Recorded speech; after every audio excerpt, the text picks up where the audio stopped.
chapter 9.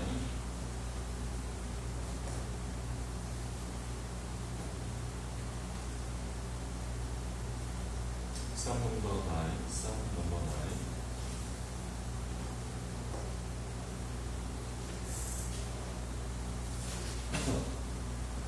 Four verses.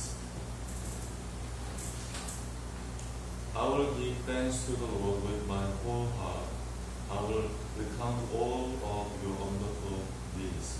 I will be glad and exult in you. I will sing praise to your name, O Most High. When my enemies come back, they stumble and perish before your presence. For you have maintained my just cause. You have sat on the throne, giving righteous judgment. You have moved the nations. You have made the wicked perish. You have blotted out their name forever and ever. The enemy came to an end in everlasting ruins.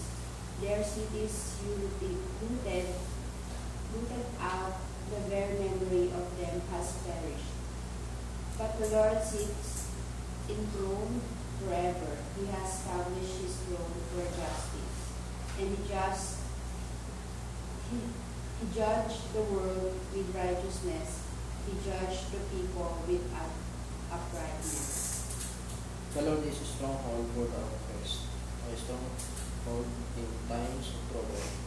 And those who know your name put their trust in you. For you, O Lord, have not forsaken those who seek you. Sing praises to the Lord who sits enthroned in Zion. Tell among the people his deeds. For he who avenges blood is mindful of them.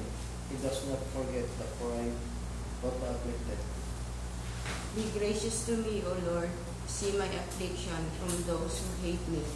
O you who lift me up from the gates of death, that I may recount all your praises, that in the gates of the daughters of Zion I may rejoice in your salvation. The nations have sunk in the pit that they made, in the net that they hid. Their own foot has been caught. The Lord hath made himself known. He has executed judgment. The wicked are snares in the work of their own hands. The wicked shall return to Seol, all the nations that forget God. For the needy shall not always be forgotten, and the hope of the poor shall not perish forever. Arise, O Lord, let not man prevail. Let the nations be judged before you. Put them in fear, O Lord. Let the nations know that they are but men.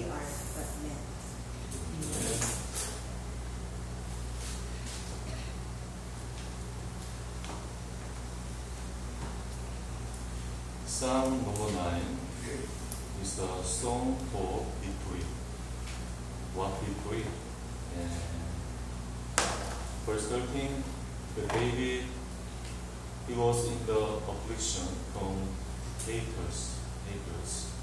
If you see verse 13, someone they hate David, and he was in the affliction, and he was almost in the death.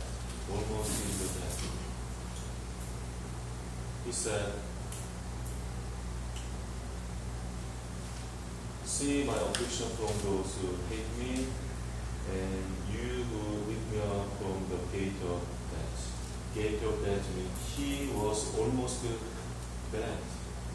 He was almost in the death. And 15. The nations means those who hate the baby. They hate David and they made pits. They made a pit to stumble David. And verse 4, the David, he need defense himself, like in the legal process. That's why he compared, you, God, you have maintained my just cause. You are giving righteous judgment. The situation is like that. He was in the distress and affliction, and someone accused him, and they hate him, and they made the stumbling, the pit. David, he was surrounded by many enemies and accusers, and he was ridiculed by many haters. He was in the distress and sorrow, affliction. But the David, in this situation, in this very sorrowful and terrible situation, he expressed thanks and praising the God as a song of the joy and victory. Verse 1, verse 2 says, I will give thanks to the Lord with my whole heart. I will recount all of your wonderful deeds. So he said, I will tell your marvelous works to the people. And I will be glad. I am filled with the joy. And I will exalt you. And I will sing praise your name. His situation is very bad and very terrible. And he is almost dead, almost dying. But he sings and he prays and he proclaims the works of God. And verse 14 says, I may recount all your praises, that in the gate of daughter of Zion. The expression, the daughter of Zion, means the people in the Jerusalem, and this is the people of God. So which means he will proclaim the works of God, great works of God among the true people of God, in his distress, in his terrible situation, and ridiculed by haters. How is it possible? How did it happen? He was very bad in his situation, but he sang for joy and victory and marvelous works of God. We need to see the David confession, how he could confess and sing and praise in his situation. He believed God. He believed God. But what God? And what character of God? And what is God like in this situation? What God? What kind of character of God? Verse 4 to 5. For you have maintained my just cause, and you have sat on the throne giving righteous judgment. David, he knew that God is righteous judge. God is righteous judge. He's like in the court, and God is there. And God, he is righteous, fair, just judge. And verse 5 says, you have rebuked the nations, you have made the wicked perish, you have blotted out their name forever and ever. David, he confessed, God, you are righteous judge. You will judge with your righteousness. You judge even nations, even wicked people. God judges not only people, but even nations, and even wicked people, evil people, and blotted out. Blotted out what? Their names. Forever. Their name forever. actually blotted out. In Hebrew word, blotted out, this means this is delete, erasing, removing. This means delete, erasing, removing. David confessed, you will remove what? The wicked people. Even the nation very unfair. In the Bible, there are so many examples blotted out. In the Bible, there are many examples. When the Bible said blotted out, there are two kinds of situation. God, He blot out the evil people, evildoers, which means God, He absolutely destroyed the evil, wicked people forever. But on the other hand, the blot out was written in the Bible for salvation. God surely saved, rescued His people. Absolutely. Why? Blotted out means God, He removed the sins of the people. This is like a saving, removing. For the judgment, God, He absolutely removed evil people. This is judgment. For the salvation, God, He absolutely removed our sin for our salvation. God removed our sin for our salvation, but God removed the evil people forever and ever, eternally.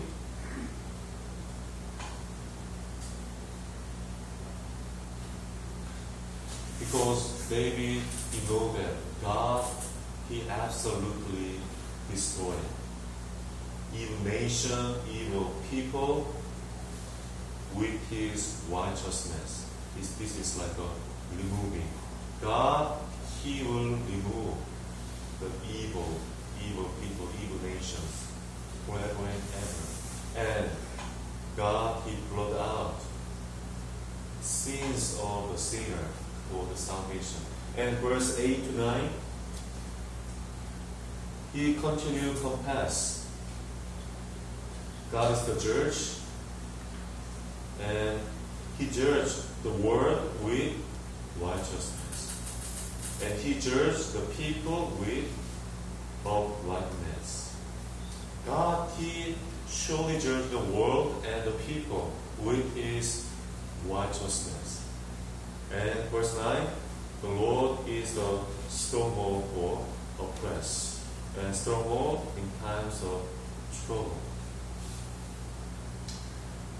He knew that God judging the world and the people with righteousness, which means God, He will destroy the evil people, evil nation, absolutely. But at the same time, He is very secure place for oppressed, like a baby. Baby, now he's very oppressed. Many people hate him, accuse him. That's why he's very oppressed person, and he's in the trouble. God, He's very righteous judge, and He's the destroyer for the evil people. But at the same time, He is the savior for oppressed person, like a David. Verse 10. And those who know your name put their trust in you, for you, O Lord, have not forsaken those who seek you. Actually here, for you, O Lord, have not forsaken those who seek you. God, He does not forsake those who are seeking Himself. But this is interesting. Verse 12. For He who avenges blood For he means God, because God, for God, He is the one who avenge what? Blood mean those who are murdering. Blood mean those who are killing other people. God, He avenge murderer, killing other people. And avenge, in Hebrew term, this avenge means seeking, S-E-E-K, seeking, and searching. What does it mean? Verse 10 says, God, He does not forsake what? Those who seeking Him. And verse 12 says, God is avenging means seeking. Same, right? Verse 10 says seeking, and verse 12 seeking. Avenging means seeking. God, He does not forsake those who seeking. Right? Then, God does not forsake those who seeking. And verse 12 says, God, He surely avenge. Avenge means God is seeking. Seeking what? Murderer means evil people. Why God is seeking and searching His people? To destroy them, to judge them. God is very merciful, gracious to those who seek Him. But God, He judges and destroys the evil people by seeking, searching. He surely finds the people, those who are doing evil things. God surely finds the evil people to destroy them and judge them.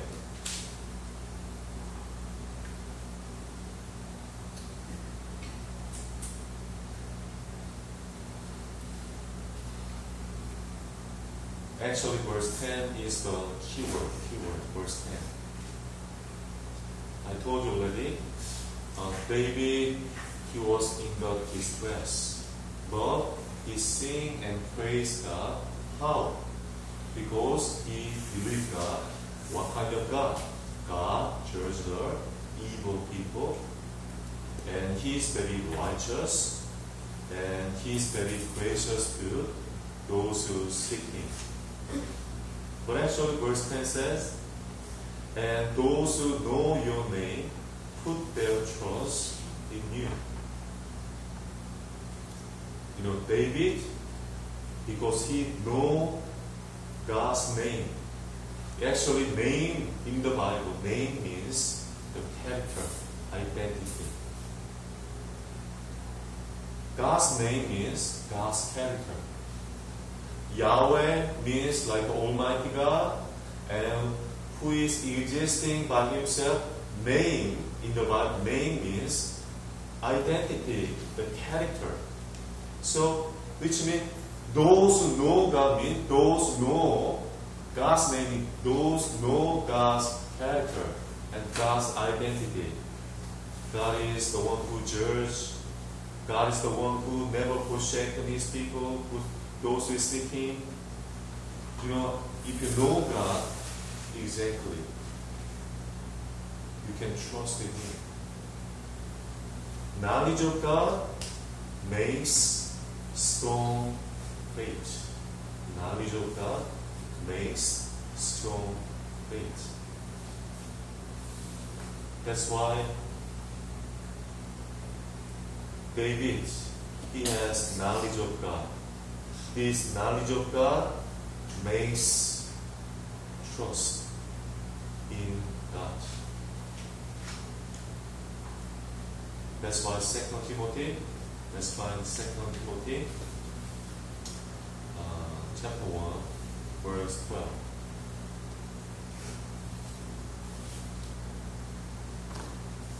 Second Timothy chapter 1, verse 12.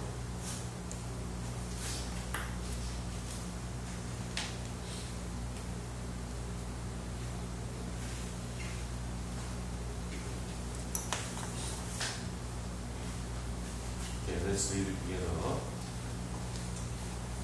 Which is why I suffer as I do, but I am not ashamed, for I know whom I have believed, and I am convinced that He is able to guard until the day what has been entrusted to me. Amen. The Bible says, because I know whom I believe, I am very convinced, God is able to protect me until the end.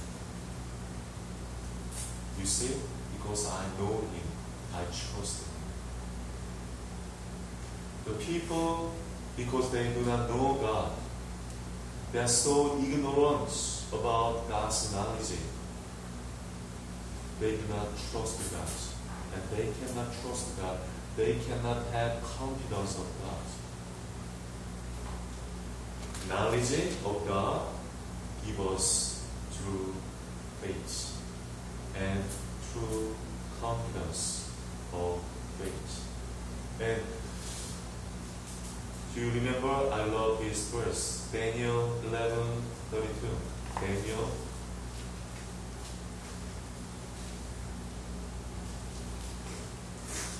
Daniel chapter 11.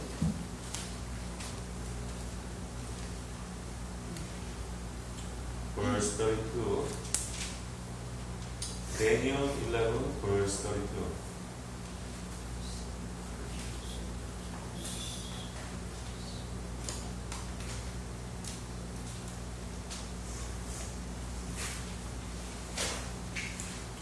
Let's read it together. He shall seduce with flattery those who violate the covenant, but the people who know their God shall stand firm and take action. Amen. Those who know their God shall stand firm and take action. If we know God truly, His character, His attribute, His love, and His judgment, in His power, and His wisdom, and His goodness, and His grace, if we know God truly, we can stand firm, and we can take part, and not stumble, if we know God truly.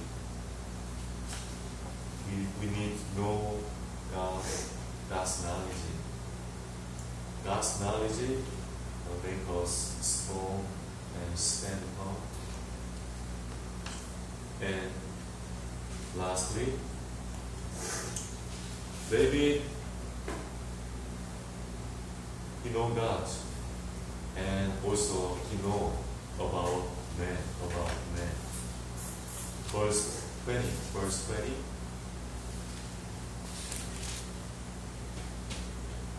Let's read it together. Put them in fear of the Lord. Let the nations know that they are but men.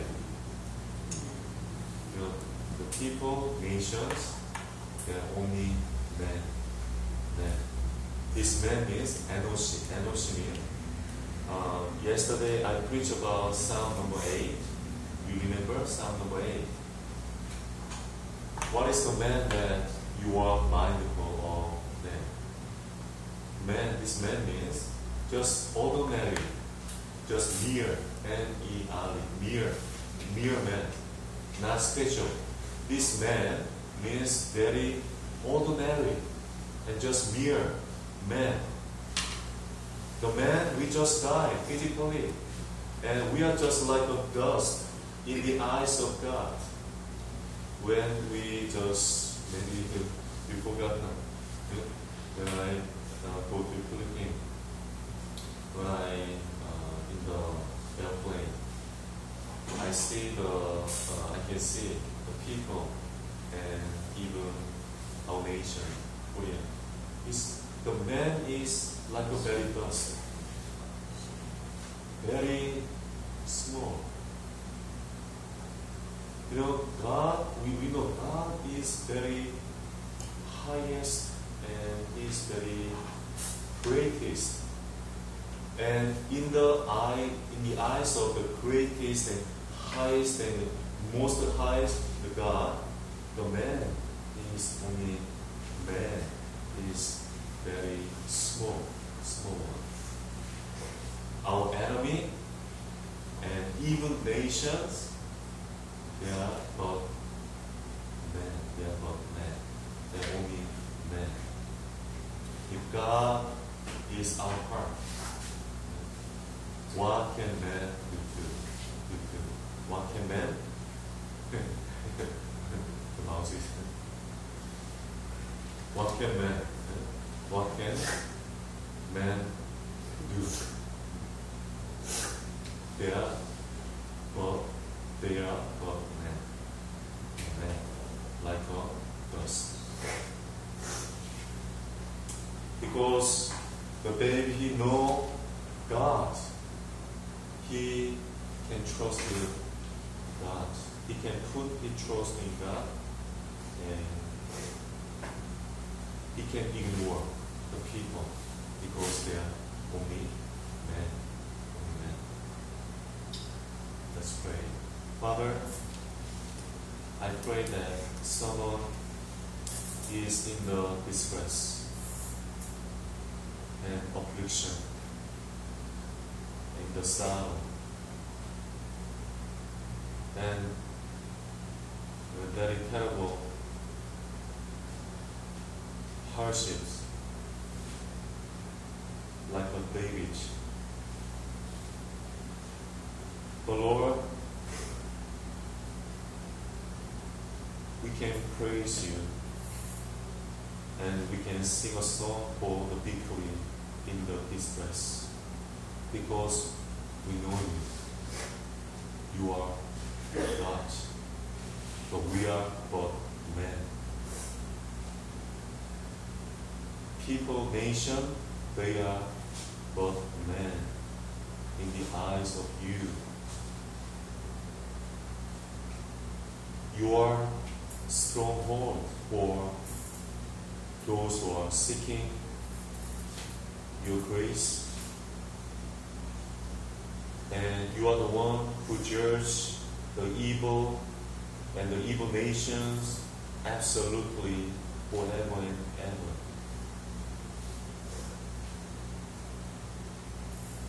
Father, you never forsaken those who are seeking your face and your grace. But you surely seek and search it and find the people, those who ridicule your people and your church. You will find them, you will judge them, and you will destroy them forever and ever. Lord, we need knowledge of your character today. Those who are in the distress, they need the name of a strong God. And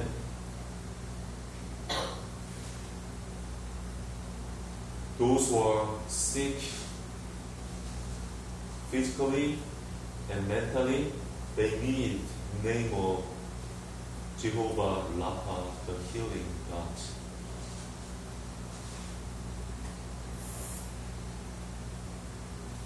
And those who are weeping and crying, they need the name of the God of comfort.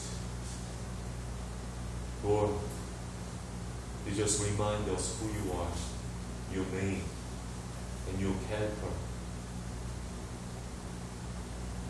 Your name, your character, your knowledge is only our shelter and our comfort and our strong tower for our needs and those who are in the trouble,